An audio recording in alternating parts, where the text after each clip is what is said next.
Hello everyone, welcome back to our channel. இன்றைக்கி recipe என்னென்னு பார்த்தோம்னா ஹை ப்ரோட்டீன் சிக்கன் சாண்ட்விச். இந்த recipe வந்து இப்போ இன்ஸ்டாகிராம் ஓப்பன் பண்ணாவே வந்து இந்த ரெசிபி தான் ட்ரெண்டிங்லேருந்து. So why can't we try அப்படின்னு சொல்லிட்டு நம்ம இந்த ரெசிபியை ட்ரை பண்ணியாச்சு. ஆக்சுவலி அவுட்கம் வந்து சூப்பராக வந்துச்சு. எனக்கு என்னென்னா இந்த ரெசிபியை பற்றி நம்ம சொல்கிறதுக்கு பதிலாக நம்ம வேறு ஏதாவது பேசலாமே அப்படின்றது வந்து நான் யோசித்தேன். ஸோ என்னென்னா இப்போ வந்து எல்லாருமே வந்து இன்ஸ்டாகிராம் யூடியூப் ஓப்பன் பண்ணாவே வந்து என்ன சொல்கிறாங்க, ஏர்லியில் நான் ரீச் பண்ணிட்டேன், ஏர்லி 20s நான் வந்து ரீச் பண்ணிட்டேன், இந்த விஷயம் பண்ணிட்டேன், அந்த விஷயம் பண்ணிட்டேன்னு சொல்கிறாங்க. But that's good. Early 20s reach பண்ணுறது ஓகே தான். ஆனால் அதர்ஸ் லைஃப்லேயும் வந்துட்டு ஏர்லி சக்ஸஸ்ன்றது வந்து இட்ஸ் நாட் பாசிபிள். எல்லாருக்குமே வந்து எல்லாமே அவங்களோட சக்ஸஸை ரீச் பண்ண takes time. So you guys focus on your goal.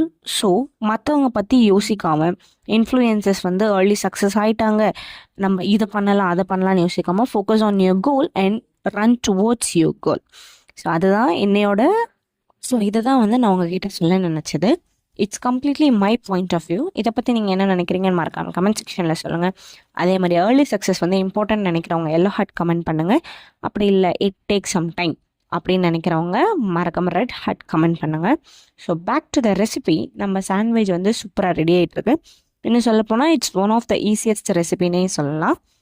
So இப்போ வந்து சாண்ட்விச்சை சூப்பராக அசம்பிள் பண்ணி இன்னொரு மேலே சீஸ் எல்லாம் தூவி இன்னொரு வாட்டி தவாவில் போட்டு நல்லா ப்ரெஸ் பண்ணிவிட்டு சூப்பராக சுட சுட எடுத்து சர்வ் பண்ணிங்கன்னா நம்ம சாண்ட்விச் சூப்பர் டேஸ்டியாக இருக்கும். இதை நாங்களும் ட்ரை பண்ணிட்டோம். மறக்காமல் இந்த ரெசிபி நீங்களும் ட்ரை பண்ணுங்கள். ஸோ ட்ரை பண்ணிவிட்டு கமெண்ட் செக்ஷனில் சொல்லுங்கள். Bye everyone.